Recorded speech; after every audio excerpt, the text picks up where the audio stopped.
As today afternoon, we began the journey of Telangana Rising with a global summit today and attracting so much of investment by projecting Telangana. And one of the key factor is the power. We have to be future ready in the power sector with the GSDP rising, the Telangana's contribution and the leadership present here. I think Telangana is geared up for the future, the vision for 2047, and that is the reason we have gathered here to discuss that what will be our future, not only just the generation, but then we have several challenges like the transition, decarbonization, and how we are going forward. For the global development community. I am delighted to welcome you to this critical conversation on powering Telangana 2047. Telangana's Rising Vision 2047 is anchored in a very clear national duty and a very deep moral belief. Growth must be shared, sustainable and future proof. Our ambition is to become a $3 trillion economy, contributing nearly 10% of India's GDP by 2047. We intend not only to grow, but to grow with responsibility, inclusively, and in harmony with the planet that our children will inherit. Energy is the beating heart of this vision. It determines industrialization, job creation, agriculture prosperity, mobility, and quality of life. That is why Telangana has placed energy transition and climate action at the very core of its development strategy. We have already taken bold steps toward a cleaner tomorrow, a decisive shift toward 100% clean mobility source. Hyderabad's ambition to host India's largest e-bus fleet by 2030 megawatts source.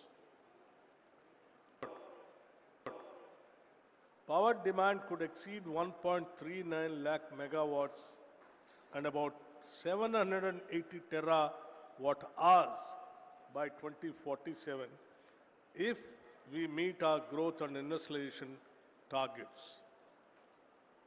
That scale of demand cannot and will not be met by business as usual. We will need more renewables, more storage, flexible thermal capacity, a stronger transmission backbone, a digital grids, resilient urban distribution system, and a financial ecosystem that can enable all of this. Traditional budgetary support alone cannot carry the ambition. Telangana will actively explore green and sustainability linked bonds, blended finance and multilateral and DFI backed facilities to complement public investment.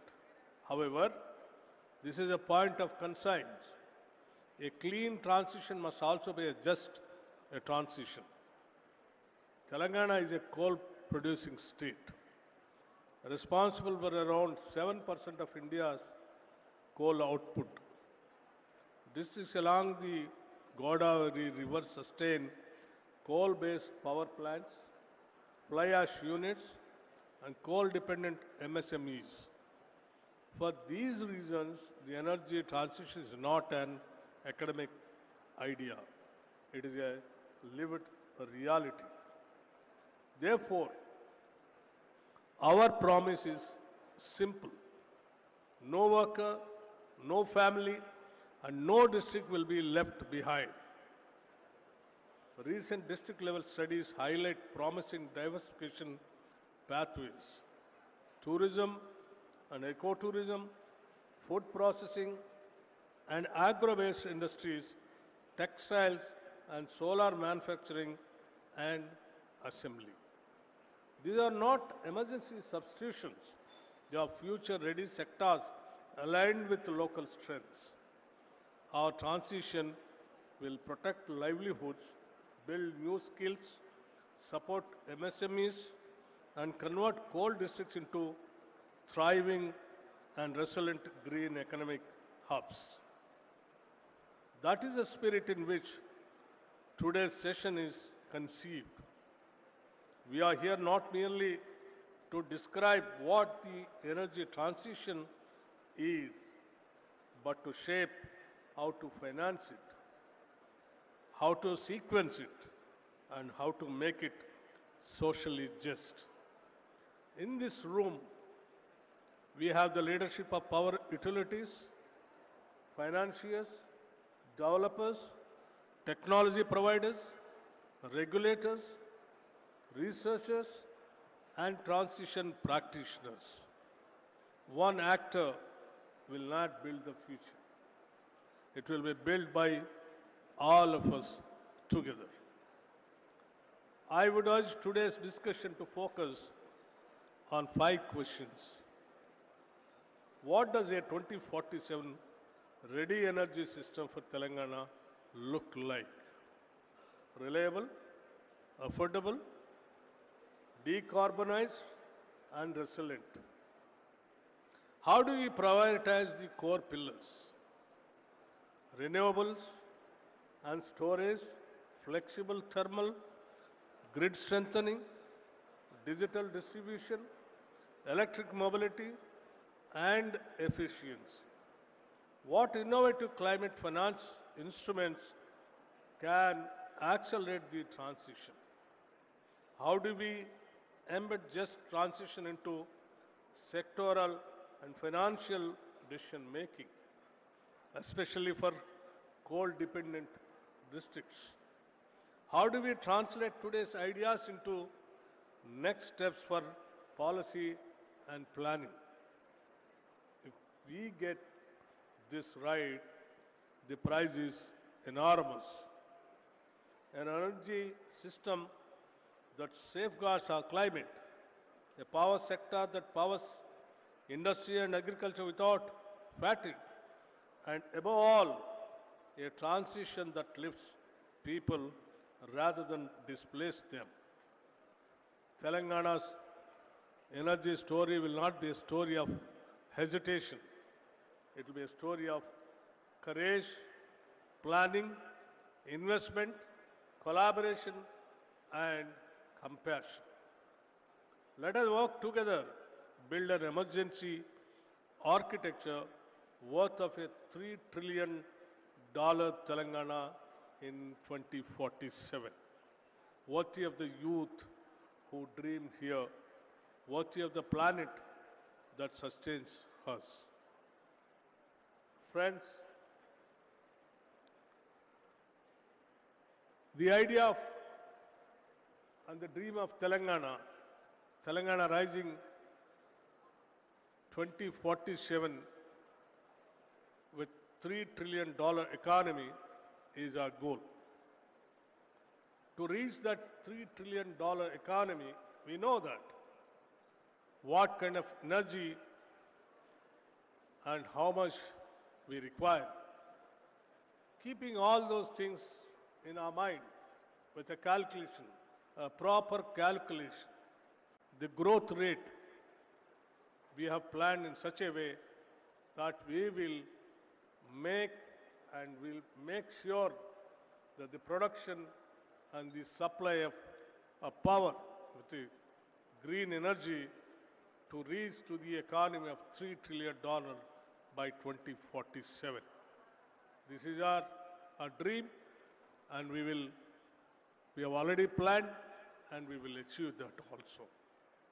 The only thing that I just wanted to request all of you, please share your ideas, throw your suggestions, and take the partnership in building the state the- to the dream of making the state of 2047 with $3 trillion economy. That is what we wanted to request all the friends who all have come all over the world. Though it is a very short period, you all made it the dream of Telangana 2047 $3 trillion economy, the beginning by you all joining in this summit. Thank you very much. Jai Telangana.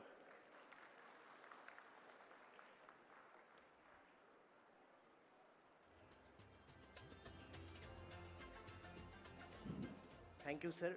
Thank you very much for setting the tone and giving the vision to all of us to work hard to strengthen the Telangana power sector. In fact, now to attract that much of investment, the power sector should be very strong, the base should be very strong with greening, with the new advanced technology adoption, and with finances equally. Sir is having the energy and the finance, and I think under his leadership, Telangana is going to strengthen day by day. So thank you very much, sir. Now I request Naveen Mittal, sir, IAS, Principal Secretary, Energy Department, to moderate the session. Over to you, sir. Sir, just please, I request all of you to please sit and please take your seats for this session. Wonderful session is going to begin. Thank you. I request all the people who are there on the left side of the dais to please sit. Please take your chairs.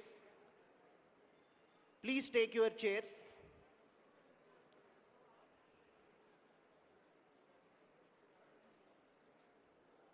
Backside of the hall, I request all of you to please take your chairs. Over to you, sir. Thank you, Rajkiran. Uh, Honorable Deputy CM, all the fellow panelists on the dais, and all the distinguished participants who are present here.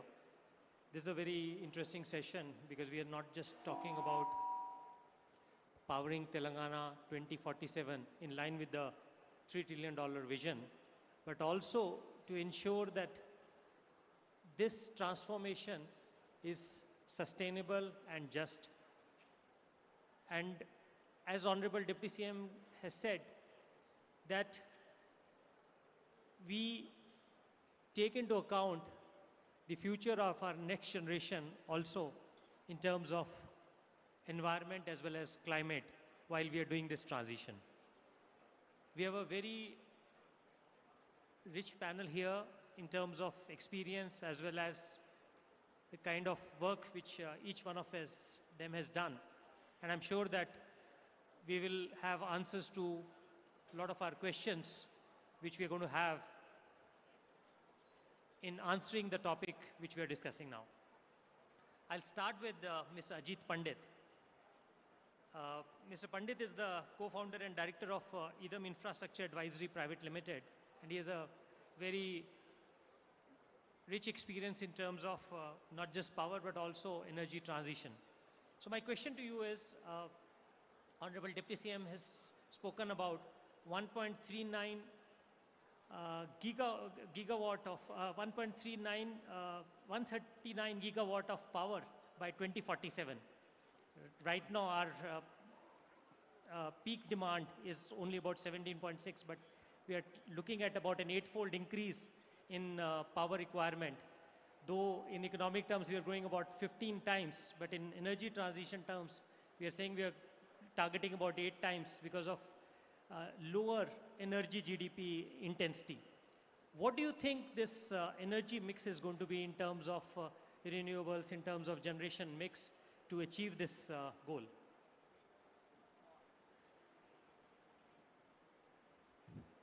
Am I audible?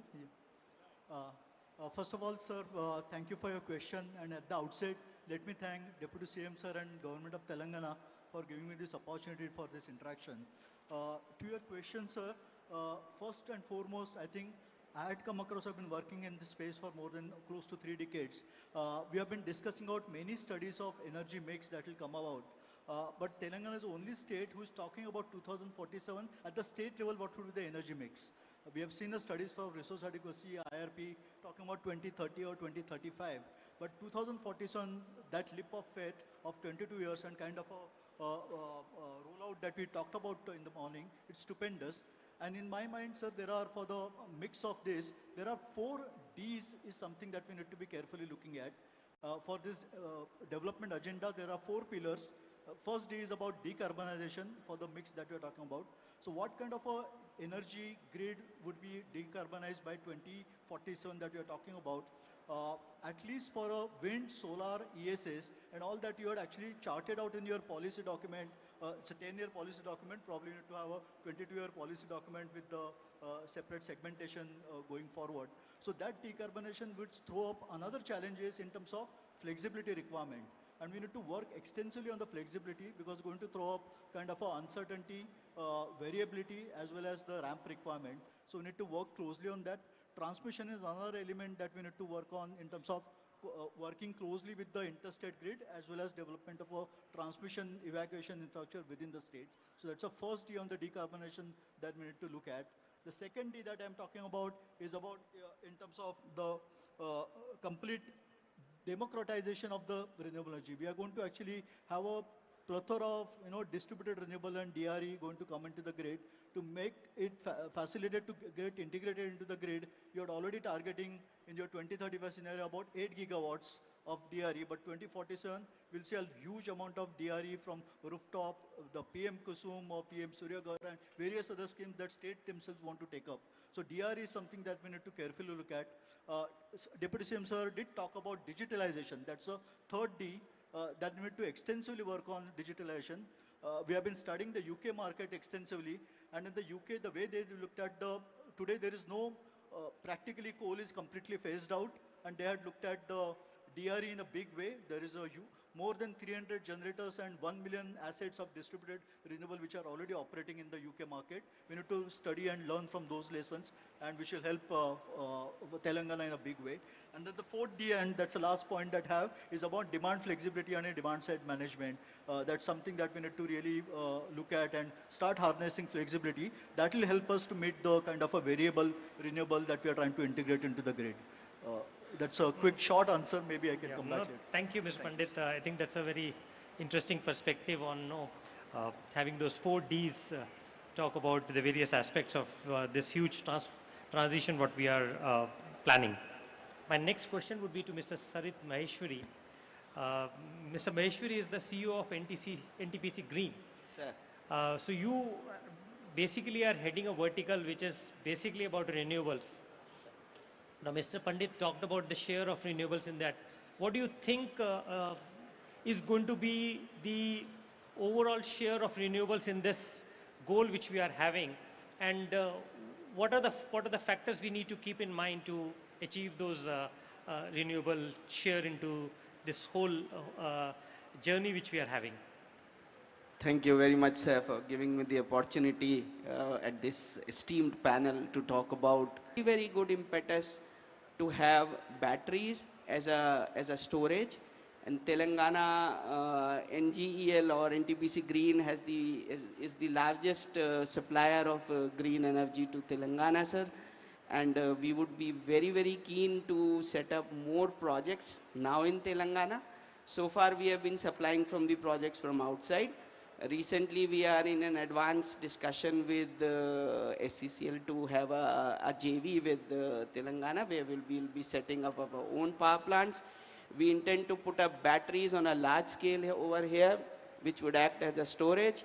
Telangana is also very, very rich in PSP projects. We would also love to collaborate and go in for PSP, sir. So to sum up, sir, the exact mix would require some element of thinking and some element of planning, but I am very much sure that we can easily go to 2047 is a very, very wonderful and a very ambitious target to go more than 70% renewables would be my guess, sir. Right, thank you. Next question would be to Mr. Harish Yarlagadda. So Mrs. Yarlagadda is the founder and CEO of Mahalakshmi Group. In fact, he is also been the founder chairman of Greenco also. And Harishji, you talk about this energy trilemma. I've heard you speaking. So can you explain this whole concept of energy trilemma? Thank you very much, Naveen Mittal sir. Um, my respects to our Deputy Chief Minister Batti Garu, and also our Honorable Ministers Uttam Kumar Reddy Garu and Vivek Garu, who are here attending this session. Thank you, sir, for asking me that question, because that is my favorite subject. Before I get into that, sir, if you permit me, I would request all the delegates to, when you get into the car, before you get into the car, take some selfies of the place here. By 2047, this will be better than Cyberabad. And you can show it to your grandchildren what this place was now, when it is going to be different, completely different in 2047. Don't miss this opportunity. So when you go and get into the car, please take a selfie of this area. It's barren now. So, sir, human beings are responsible for the next mass extinction. It's called Anthropocene epoch. Anthropocene is human-induced epoch. So, till 1950, we were only considered about energy dilemma. So, we wanted to have cheap power and reliable power. But today, we have seen what is happening. We are nearly reaching about more than 420 ppm of carbon in the atmosphere, which is not good, and we are heading towards the mass extinction. So it has become energy trilemma. So we need cheap power, reliable power, and sustainable power. So like NTPC was mentioning, we can have this solar power, for example. If you take it is cheap, it is sustainable, but it is not reliable, because the PLF is only around 20-22%. So you need to have battery storage. And if you want to have battery storage, you can't depend upon lithium ion all the time, because it's controlled by some other country. So maybe we have to do research on flow batteries, on sodium ion batteries, on so on and so forth. Like that, there are huge opportunities, billions of dollars of opportunities in this energy trilemma. So we have to look into that, and that is going to really help us in building the economy to a 3 trillion economy in Telangana. And also, if you see, there is a staggering 1 lakh megawatts of power required to achieve this 3 lakh, and if it is, and most of it is going to be non-conventional. So the PLF will be lower. So you need at least 2 to 3 lakh megawatts of installed capacity by 2047, and that is where that staggering figures itself will show how much opportunity is there in achieving the energy trilemma. Similarly, there are 3 or 4 business opportunities for us. One is the India energy stack, like the UPI. The government of India is thinking of India energy stack, where the Florence School of Regulation is helping, and the lady who is in charge of that is from Hyderabad, sir. Sweta Ravi. So we should take that. And tomorrow what will happen is, once this India energy stack comes in, like UPI, every person will have a code. So every household also will have a number. And in Telangana, I am assuring you, with all the policies coming out by the government of Telangana, there will not be only consumer, there will be a consumer and a producer. The new English word that Telangana will coin soon will be the prosumer, producer and consumer. So there will be a lot of prosumers with the UTI number. And also, Telangana, sir, we have to get into Bio 2X. So we have to install a lot of biorefineries where, for example, from the agriculture products like lignin, you can produce benzene. So the long chain carbons are going to dictate in future. Telangana should be the leader in the Bio 2X, in the biorefineries. And of course, SMR, small modular reactors, and so on and so forth. The last point that I wanted to tell is that there are some YPOs and CIIs here. There is 30,000 crores of CSR money, and that should go for the just transition. Because there is a lot of just transition. We discussed this, sir, once before. 30,000 crores లో నుంచి మనం చూస్తే మన రాష్ట్రంలో దరిదాపు ఒక 5-6 వేల కోట్లు సంవత్సరానికి సిఎస్ఆర్ మనీ వెళ్తుంది. దాన్ని మనం యూటిలైజ్ చేసుకోవాలి. Probably most of the money should not go for just some of the things which are not sustainable. So ఈ జస్ట్ ట్రాన్సిషన్కి వాడితే మనం చాలా బాగుంటుంది అది. So kindly I would request the government of Telangana to look into it. Finally, sir, we prepared a document which, if you permit me, I would like to present it to you and to the secretary just now. Thank you, sir.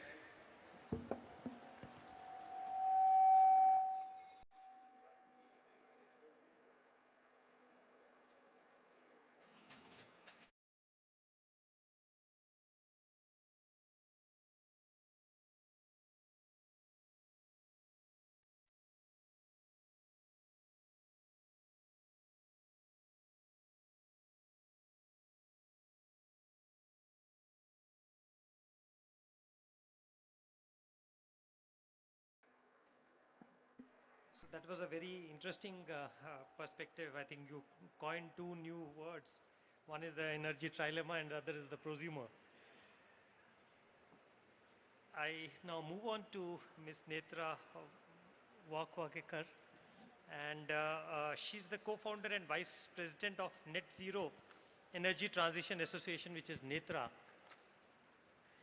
So Ms. Netra, I think the organization is basically the acronym for your name. And you've done a lot of work in net zero transition. So Telangana has set up a very, very ambitious goal of being net zero by 2047. You know, India as a country, under our Paris climate goals, under our NDCs for achieving Paris climate goals, we are saying India will achieve that in 2070. But Telangana is saying we'll achieve by 2047. So we are literally halving the number of years in which we are planning to achieve that. How difficult do you think it is going to be, and what do we have to keep in mind to achieve this? Sure. Is it working? Am I audible? Yeah. Yeah. Namaskaram, and first of all, congratulations to State of Telangana for this initiative and so much aspirant goal. So Net Zero Energy Transition Association is again the platform where we bring lot of stakeholders on this platform for collaborate. When we talk about net zero energy transition goal, so it is about a holistic approach that one should take as a state, as a nation. We talk about addition of solar, wind, and already earlier speakers have talked about the flexibility. So when we look at the entire picture, it has to be a system approach. In so far in India, so much solar and wind has already got added. Similarly, in state of Telangana, similar things will happen. But when you add more and more renewables, you have to be very careful about the grid's health and how exactly this grid is going to behave. So how the energy storage technologies, and we have to be a technology neutral again. So it is not like about just a lithium ion or sodium ion or pumped hydro. So we have to match the what kind of application is suitable for what kind of technology, and again the timeline, that what timeline the new technology is coming. So it is about the accelerating the transition, and it will not happen if everyone works on the silos. We have to work collaboratively, learn from each other. It is not like Telangana is looking at its own picture, but Telangana can learn from other states. I'll also talk from the industry perspective. It is not like whenever somebody is going ahead with the project, it is not like always lowest price is the best price, because that is something we have to understand, that we have to keep the certain standards and safety standards, implementation standards in place, so that the right projects will come into picture which are sustainable long term. The other thing is about investment. So investors are looking at India, investors are looking at Telangana as a state. So we have to have a right frameworks at place. Investors should feel the confidence and the transparency in what is going to happen, so that they feel more and more confident in investing. So many things, so many dots needs to be checked. So it is not an easy path, and I would say that aspiration is one thing. We can talk about net zero by 2047, but we have to also look at the near term goals and make sure that we reach that by 2030, where we are reaching by 2035. So 2047 is nice, but it is good to prepare for the 2030, 35 step by step. Those are my submissions. I think that's a very important point you've made. Uh, Not just have the long-term goal of 47, but also make it more granular in terms of, let's say, every 5-year goal, uh, where we should be, and then that becomes a metric for us to benchmark ourselves as to whether we are achieving the right progress or not. So thank you for your perspective. Um, I now move on to Mr. Himanshu Chawla, who's the head of Power Foundation of India. Mr. Chawla, Ms. Netra talked about this whole financing requirement to have this energy goals and net zero goal which we are having. What do you think are the available financing opportunities for us to be able to make use of? Uh, First of all, congratulations to the government of Telangana for organizing this event, and thanks to Honorable Deputy CM sir. Before coming on to the financing aspects, one of the major, we can say as the backbone of the entire power sector is the regulatory framework. So having spent around 2 decades in a regulatory commission, in a state electricity regulatory commission, uh, the tariff, the principles, they decide what revenue streams will flow into the whole system. As far as the discoms are concerned, so we have been seeing the AT&C losses have improved, but the financial losses of the discoms have been increasing. So, in order to uh, make this whole system viable, in the sense what has been told as energy trilemma, which is the affordable, sustainable and reliable power, the regulatory systems need to be streamlined. So, as far as the financing options are concerned for the energy transition, both public finance and private finances are equally important in meeting such energy transition. Because not only it's energy transition, but over a couple of years, maybe in a decade or so, the 3 types of loads will pick up quite in an enormous way, which we take it as AC, DC and EV, which is the cooling load, data centers, and the electric vehicles. So, in order to meet that load, we need huge infrastructure, and for creating that infrastructure, we need finances. So, in this global summit, I think the main agenda of this one is to have flow of foreign investors into the state of Telangana also. So, in this whole ambit of regulatory environment, state government, uh, independent developers, all these players can play a major role in achieving the vision which has been formulated here. Thank you. Uh, Thank you, Mr. Himanshu. We also have the MD of Solar Bull Energy Limited, Mr. K. Srinivas, with us. Mr. Srinivas, most of the panelists have talked about this huge uh, share of renewables in the energy mix which we are going to have in the future. Uh, we have also talked about the distributed RE. In fact, Telangana itself has set up a very ambitious goal of having solar rooftop on every Gru Jyoti beneficiary in the state. That is the beneficiary who's getting 200 units of power free right now due to the government program. So the idea is to convert every such house into a rooftop solar generation system, and as Harish ji said, he becomes not a consumer but a prosumer. He produces and also consumes that energy. And also parallelly, we also set a target of converting all our agricultural pump sets also into solar pump sets, because that really aligns with the requirement in the farm sector.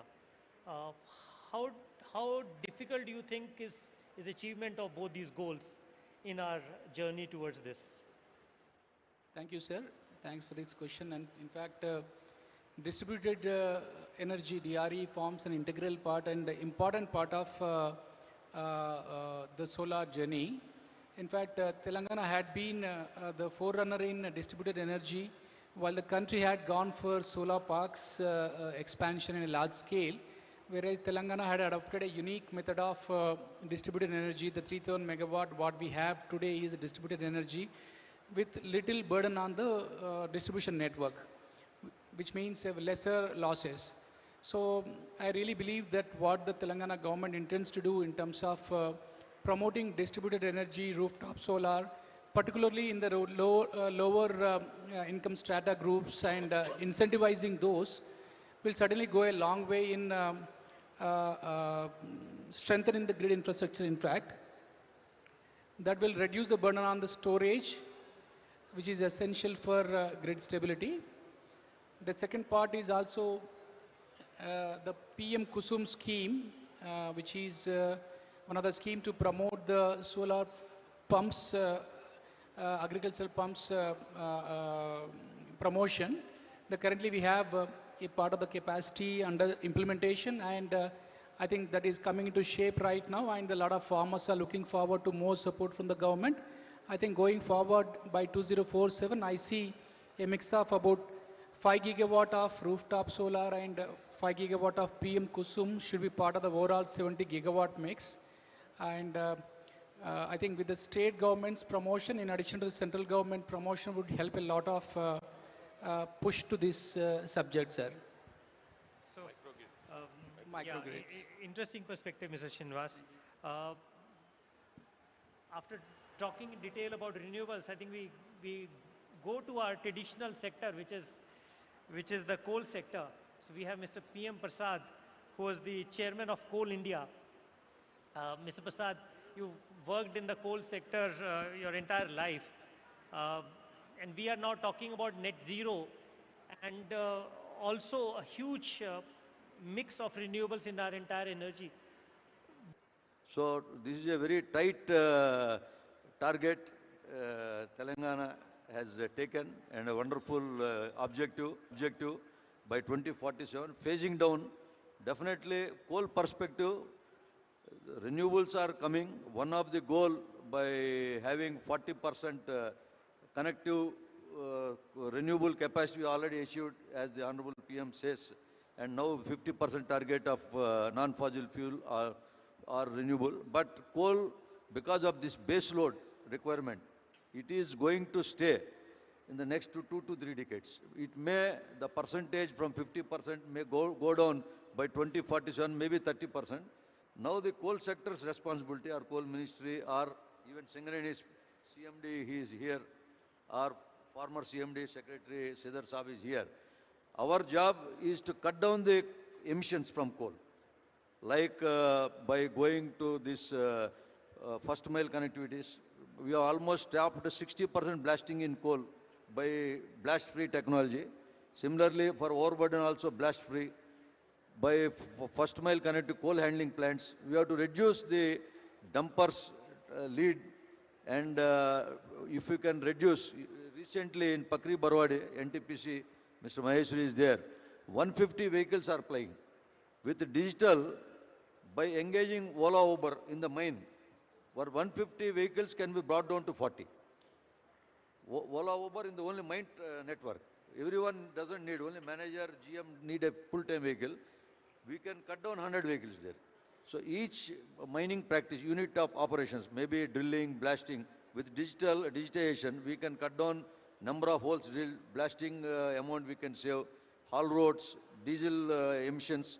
We have seen from NERI studies, once we have developed this coal handling plant and first mile connectivity, even Singareni also this track lanes have taken, railway lines have brought to nearer to the mines. So huge saving in diesel, dust emissions. So certain good unit operations we have to take. We have to become 10% GDP in the entire by 2047. So coal you cannot wish away. In next 10 years, Singareni cannot be stopped. Already Singareni is doing diversification like solar, pump storage, even green hydrogen, and Singareni going to other minerals. Recent auctions taken one mine in Karnataka. Similarly, as a country as a whole, the policy we have to reduce the emissions and we have to participate responsibly and sustainably. With that, coal will be there for a few more decades, maybe not by 2047, may up to 60. But diversification is also going, and since we are having abundant reserves, we cannot copy European model or developed countries model. We don't have petroleum and natural gas also. In Argentina and Chile, they are not touching even coal because they are having shale gas. So we cannot compare with them. So coal we have to do responsible mining, and we have to plan this diversification. And net zero, for getting this, we need $3 trillion even to convert this just transition. Just transition need huge funds. Here to Navin Mittal sir's attention, district mineral fund is there, every district. We cannot use it for other purposes. We can increase that quota. Similarly, we can increase escrow funds. This 9 lakhs per hectare can be 25-30 lakhs. Then this Mancherial and other two districts, the goal set. We can have reskilling and other things, tourism and other things we can develop before wishing away coal. Thank you, sir. Yeah, so I think your message is coal plants will be there, but the share will come down, but there will be a lot of efficiency required in managing the whole thermal and coal sector. Mr. PM Prasad is Mr. Janak Prasad is the chairman of Minimum Wages Advisory Board. So, Mr. Prasad, you come from the coal belt area. Yes, sir. And you've done a lot of work for labor welfare. What labor and social welfare protection we need to have in the coal mining areas, basically to ensure that this transition is just?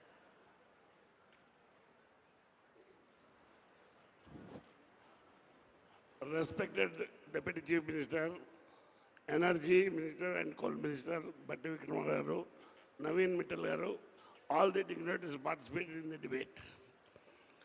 First of all, Singareni Collieries is the first government company in India.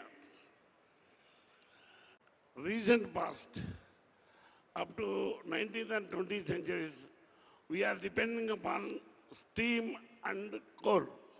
After that, we have transmitted to electricity and other activities. What is happening as far as transition is concerned? There are number of families dependent upon one sector. If we transit, there will be a lot of problems from the people who are dependent on them. For that, because the finance and energy is with our Deputy Chief Minister, we have to think of it. If we transit from one sector to other sector, whatever the people are going for that, we have to show the responsible job. Otherwise, it will be a rebellion. You might be seeing in what is happening in other countries like Nepal, Sri Lanka, Bangladesh, like that.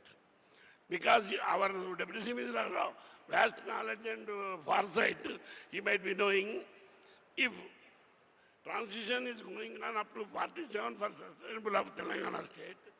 Meantime, we have to give some training to the displaced people.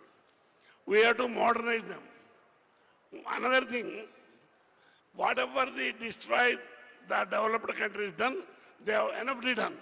Now they are preaching lessons to the developing countries. Now they are there. Another thing, most of the coal is being produced and power is produced by government. Recently, when private players entered into power, one very important FGD is to be introduced in power plants. and it is a mandatory. But unfortunately, when they have entered, the clause was removed. So that what will be the ecological balance? What will the climate change? It will affect on the agriculture also. Indiscriminately, we are advancement is there. Industries are going. Day by day, agriculture is coming down. For that only, we have to, all the industrial development depends upon agriculture also. Sugar industry, jute industry, cotton industry. We have to depend upon agriculture. We have to simultaneously develop agriculture also. So many people will be employed. Another thing, as far as Singareni College is concerned, our Deputy CM has taken the charge of coal and energy. Lot of welfare ministries are organized. Another thing, whatever the DMFT and CSR funds we are giving, somebody told, that has to be spent for skill development, encouraging the students, and we have to taking pressure from budget or investment from outside. They are in rural area. As far as I know, number of persons are prepared to invest for industries. We have to conduct plans. Otherwise, it is very difficult. In the rural area, if we conduct that type of sessions, it will be helpful for that. Because not only a lot of money is there in areas, they want so that a day will come, totally the ecological balance difference depend upon climate. Then there is shortage of food grains. Then there will be a lot of problem. Up to 47, I know that our people are that far-sighted. Certainly they will take care of it and they will sustain. Thank you, sir. Thank you. Thank you. Miss Uma Bhattacharya, uh, so she's the trustee of Swaniti initiative, which basically works for bringing public services to the marginalized and socially inaccessible areas. So, Ms. Bhattacharya, what do you think is the need for a governance or a coordination mechanism to ensure that just transition is built into the energy and economic policy of the state? Firstly, thank you so much for having Swaniti here. Thank you so much, Deputy Chief Minister, sir. So, what we feel after having studied for 2 years in Mancherial and Pedapalli, these two coal mining districts, we have studied very intensely with the workers and the household, the MSMEs, and what we realized that you need to have a task force, because coordination between every department is very necessary at this point of time to ensure that what you are planning, and we have made a 10-year plan also, that what you are planning in this just transition among the people, this should be fruitful only if all the departments are coordinated properly and it goes down to the people, it is conveyed to the community that this is what is coming up, because the community is very willing to take it. But then it is our responsibility, it is like-minded other organizations' responsibility to support the government in ensuring that it reaches the people and to tell the people that the government is doing this for you. So this is very important at this point of time, sir. Thank you so much. Thank you. We also have Swarna Madam with us. She's the Principal Chief Conservator of Forest of Telangana. So ma'am, can you explain the role which Forest Department is going to play in this net zero transition which we are aiming till 2047? Thank you, Naveen and Honorable Deputy CM Saab and everyone present here. We have been talking about development, what will be there in 2030, in 2039 and 2047. Lot of development is being envisaged, but then how this development is going to happen, at what cost, and then to what kind of ameliorative measures we need to take up to sustain this kind of fast development. This is what we need to look into. Most of the coal blocks in the country, even in Telangana, locate underneath the forest area, which is because since ages the coal has been there, forests led to that, and we need lot of forest land diversion for laying forest roads, telecommunication lines, irrigation projects, electricity lines, power projects. We need land outside as well as inside the forest areas. So when a land, part of the land is diverted toward this kind of projects, then how we are going to compensate that? This is what we kept in mind while writing our vision. I mean, from the forest department side, we wanted that to be incorporated in the vision document. That's what you can see now. Within the forest areas, what should be done, what measures we are already taking up, and how we are going to sustain that. We have few schemes like CAMPA. We also have constituted a fund like a green fund, Telangana Green Fund. We are going to get funds from JICA or different kinds of sources we are going to get the funds. And then where to do what activities. That's the point here. Degraded forest lands are there, could be due to ecological succession or biological pressure, human intervention or human interference. All this we have to take in count. And then we have a network, 7,200 square kilometers of protected area network, which includes 3 national parks, sanctuaries, and 2 tiger reserves. Have to protect them. Lot of human interface is happening now. Man-animal conflicts are arising. Have to handle that. So everything is thought about, and then have we to confine these afforestation measures to only the reserve forest areas, which are under the control of the forest department? No, we have to go beyond. Forestry is beyond forest department's conventional measure. We have to involve everyone, every stakeholder, all other line departments, government departments, all other public, then other stakeholders who are involved in this. We need to, go for PPP. Already we started. We have to go for CSR. And Mr. Harish, we have been on a national level discussion forum, like how to bring in more CSR to forestry sector, biodiversity sector, because mostly it goes toward health, education, and other sectors. How we can bring that to this sector? And we have urban forest parks now.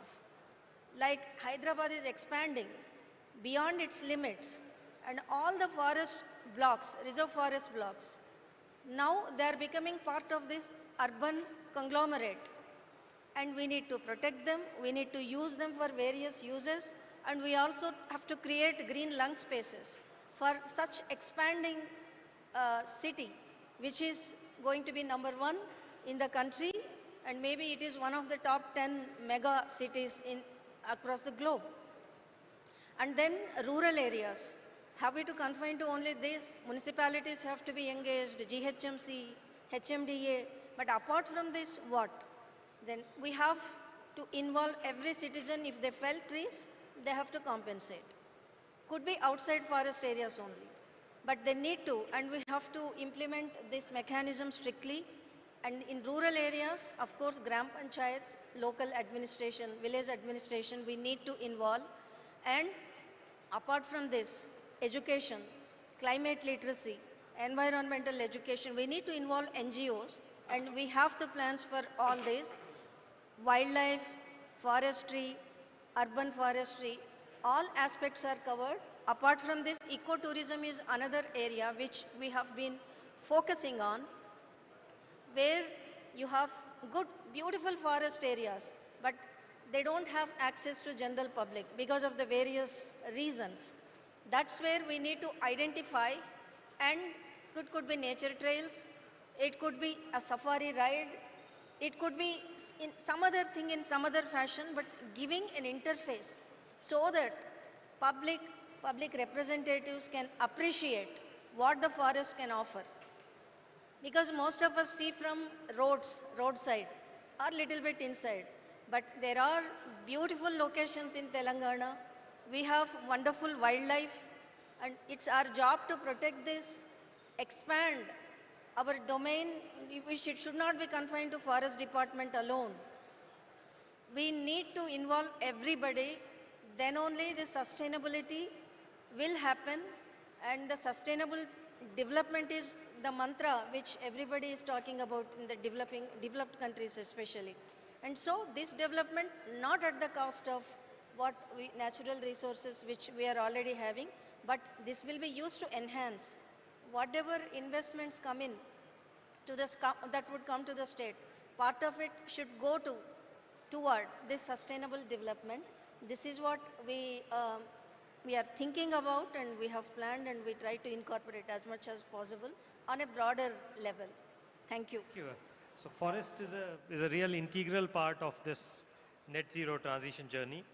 We also have Mr. Ahmed Nadeem, who is the Principal Secretary of Environment, Forest, Science and Technology.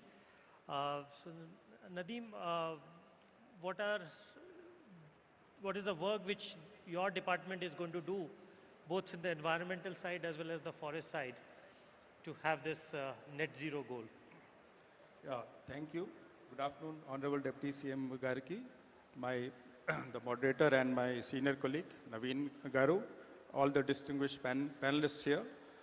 So we heard the speakers speak about what development activities are going to take place to take Telangana into 2047.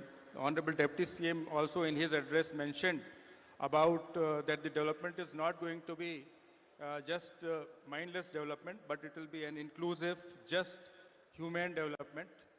So we are very conscious of this effort, and we also know the role the forest plays as a natural carbon sink. Forest and the green cover, if we see as of now, the forest has about 19% cover of the total area of Telangana. Total area of Telangana being about 1,12,000, of which 19% presently is covered by forest. Similarly, outside the forest also, we have some green cover in the form of trees, etc., which is another 3%. So all put together, about 22% of the current area presently is the total green cover of Telangana. This we will raise to 33%. By 2047, we will raise this green cover. Green cover means forest cover plus outside forest green cover. So this will be raised from 22%, which is currently there, to 33% by 2047. And to achieve this, we will plant about 2.5 billion trees, which is 250 crores in the next 22 years. As a result of which, the green cover which will be there, it will act as a natural carbon sink. And as per the estimates by the experts, it will account for about 986 million tons of equivalent of carbon dioxide which is emitted. So it will play a very significant role in acting as a natural carbon sink and to mitigate the impact of the climate change which is caused by the various development activities such as data centers and etc., which we know it produces lot of heat. Similarly, it will also provide green jobs to the local communities. Thus, not only as a natural carbon sink, but it also provides the green jobs. In addition to this, we will also create wealth from waste. That is, we'll bring this concept of circular economy into full fruition. It will be a civic practice-based system of waste removal. Telangana will innovate and it will create waste. It will turn the waste into wealth. It will lead to a sustainable industry and it's a regenerative economy. It will be a climate positive economy by 2047 with nearly complete segregation, about 98% recovery from the waste, will harvest and then reuse it. Zero untreated effluent will be released and methane neutral solid waste management system. So this will go a long way in not only making all the cities cleaner, but also Telangana a leader in achieving a sustainable industrial development aligned with the Sustainable Development Goals 2030 of the United Nations. Thank you, Nadeem. That's a very interesting perspective on circular economy and using forest as a carbon sink. Finally, I would give a minute to Mr. Mohammed Saif, who's from Ernst& and Young. Uh, uh, Mohammed, you've heard all the panelists talk about various aspects of this net zero journey. What do you think are the key focus areas we have to focus on in next 3 to 5 years to be on target of this goal? Sir, thank you very much, first of all, to you and Deputy CM, sir, for having me on the stage. Sir, we have seen the perspective from both the demand as well as the supply side. What, if you ask me, top two agenda items from my side would be to have a very clear decarbonization roadmap for the state that would identify almost every sector so that going forward, what would each sector need to do to move towards that decarbonization journey? That is one. The second thing is when you move towards decarbonization or net zero, you require a decent amount of capital. Now one option, a plain option is that the government puts everything in itself. But there are ways where we can also see and come out with an agenda of monetizing the existing assets that are there with various departments and using that money to fund the decarbonization activities and become more self-reliant. Sir. I think I'll close with this. Thank you, Saif. I think we've had a very enriching discussion. I would say the key takeaways are that Telangana's net zero goal of 2047, though it is ambitious, but it is achievable. There are a series of things we need to do to achieve that. And we also need to have granular targets over every 5-year period to be on course of this journey. Our energy mix is going to be about 139 gigawatts, 780 terawatt hours. And a major portion of this, upward of about 70-80%, is going to be renewables. Now, a major component of this also has to be the distributed renewables, because that's where the prosumers come in. And we need to have a focus not just on the affordability and reliability of energy systems, but also sustainability. Coal plants are here to stay for next 2 decades, but the share of thermal energy will come down.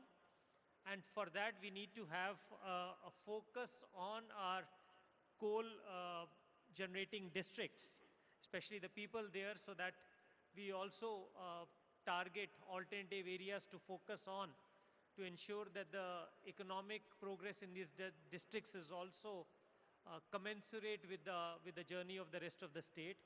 We also need to have in mind the sectors which depend on the sections which depend on the coal generation projects. No, Swanati is doing a lot of work in that.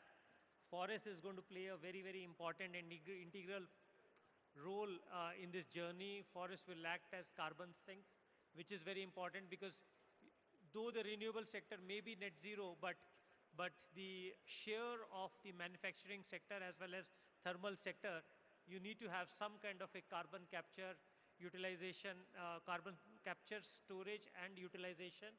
And there is nothing better than having forests as a carbon sink. So I think there are great takeaways from this panel discussion. We end here. I request our Honorable Deputy CM to hand over mementos to the panelists as a token of our gratitude for participating in this. Thank you.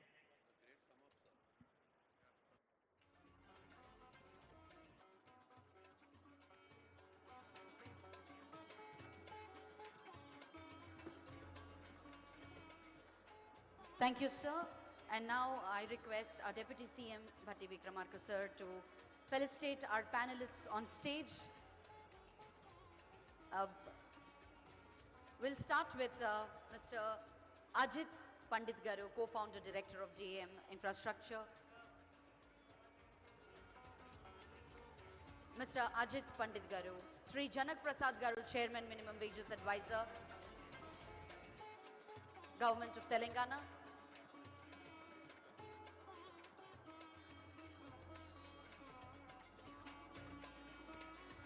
Sri Janak Prasad Garu, Chairman, Minimum Wage Advisor, Government of Telangana. Mr. Sarit Maheshwari, CEO, NTPC Green.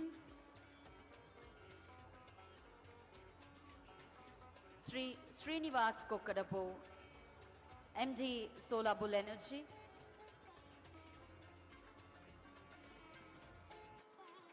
Sri Harish Yarlagada Garu, Founder, CEO, Mahalakshmi Group. Former Founder, Chairman, Greenco.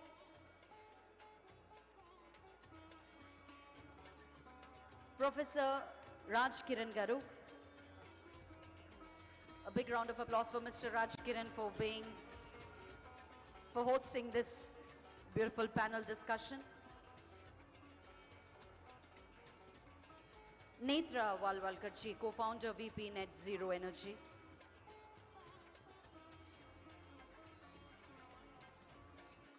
Srimati Uma Bhattacharya, Trustee, Swaniti Initiative.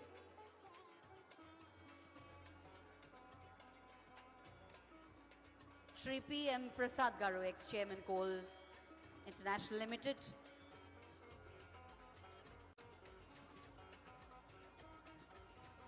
Sri Himanshu Chawla.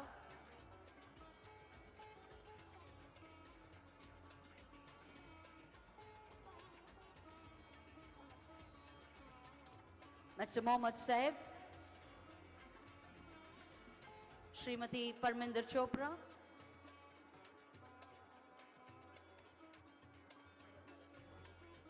Sri Naveen Mittalji. Sri Ahmed Nadeem Garu. Srimati C. Subarna Garu.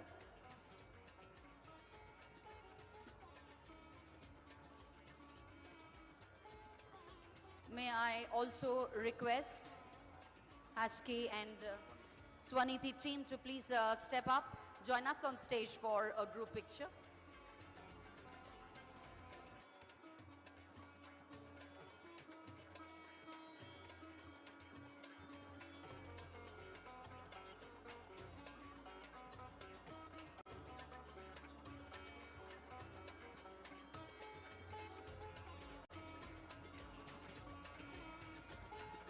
So ladies and gentlemen, that